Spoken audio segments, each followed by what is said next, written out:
Hi, and good afternoon. I'm David McNitsky, one of the pastors at Manchac United Methodist Church.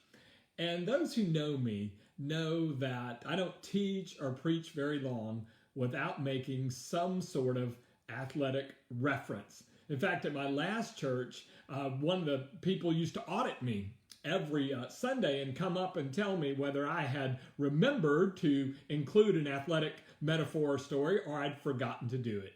So it won't come as a surprise to him or to others that today the hero I want to talk about is an athlete, a tennis player, in fact. And when I first picked up tennis, I was in elementary school. But 3 years before I even picked up a racket, this hero of mine had already won the national championship in college, NCAA title in singles and in doubles, playing for UCLA. About the time I was 12 years old and picked up a racket for the first time, he had won the United States amateur title and as an amateur had won the first ever United States Open, the tournament at Forest Hills that was open to both pros and amateurs. Because he was still an amateur, he wasn't allowed to keep the money.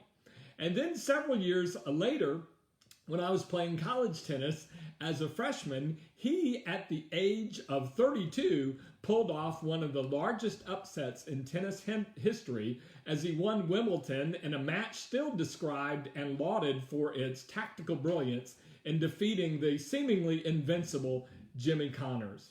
And then, as I wound down my college career and took a class that involved sociology and English together, I chose to write a paper on my hero.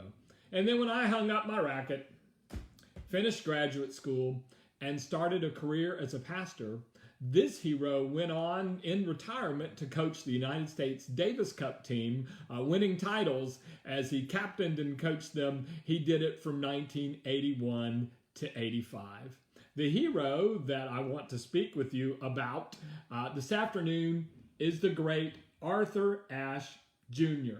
Now, there were a lot of great players when I was growing up in tennis and competing in college. There were players, foreign players like Rod Laver and John Newcomb and Fred Stolle and Tony Roach from Australia. And there were great Americans as well, including Stan Smith. And then there was, of course, the sensation from Sweden, Bjorn Borg. But what set this athlete apart from even other great American players like John McEnroe or Jimmy Connor, what made him a hero to me was this. He was, first of all, an African American. Arthur Ashe was a direct descendant of a slave woman who came over from West Africa on board a ship called the Doddington and arrived in the colonies in 1735. When Ashe was born and raised in Richmond, Virginia. His mother died when he was 7 years old, leaving his father to raise him. And as he got good in tennis, he realized that there were a lot of tournaments he couldn't enter because of segregation. And so finally, someone helped him move his senior year in high school all the way out to St. Louis, Missouri, so that he could compete in higher levels of tennis. And eventually he received a scholarship to UCLA, where, as I mentioned, he would end up winning the NCAA title. Ashe, for me, is a hero because he achieved things as an African American. Only two players with African descent have won a major title. One, of course, is Arthur Ashe, who won 3 Grand Slam titles, and the other is the Frenchman Yannick Noah, who won a title as well. And then I even picked up this racket simply because after I'd put out my other rackets and retired them, it had a picture on the cover of another famous African-American player who would come in Arthur Ashe's footsteps. His name was James Blake. So first of all, he became my hero because as an African-American, he accomplished things really against the odds. He was also my hero because he worked for civil rights. During his playing career, he continually tried to enter the South African Open because he thought if he could play there, defeat the best, he would make a statement against apartheid.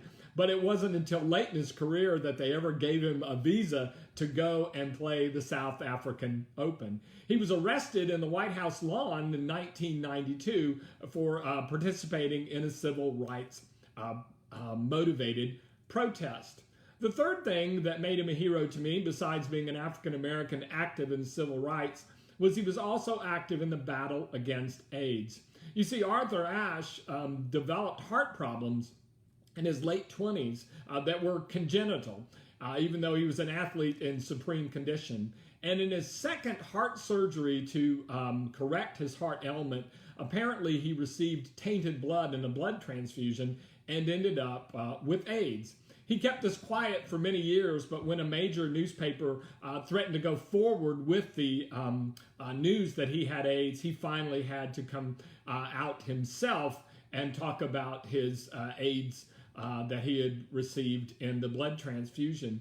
But that turned him into a tireless worker to defeat AIDS in his lifetime. He started a foundation to fight AIDS, and then in the year before he died, he even spoke to the United Nations General Assembly in 1992 on World AIDS Day. So he found that cause. And so the fourth reason that he's a hero to me is he did it all with an amazing sense of composure and grace. You see, his father raised him up to have composure because he told him, if you're going to be black in a white world, you're going to have to learn not to be rattled by the things that you will face in this world. And so Ashe was such a contrast to some of the other great players of his day, like Jimmy Connors and John McEnroe or Elia Nastase, who were well known for their antics on the court. But he always kept that non-anxious, calm demeanor about him. His persistence also struck me as an important part of his character, which would draw me to him. He fought back from heel surgery and even heart surgery to play tennis again until he was forced to retire by these ailments at the age of 36. And so he's a hero to me as an African American who accomplished things that others had not until this time, with cards stacked against him.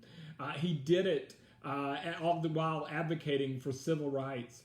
He did it also in the field of AIDS and battling AIDS. He did it with great composure.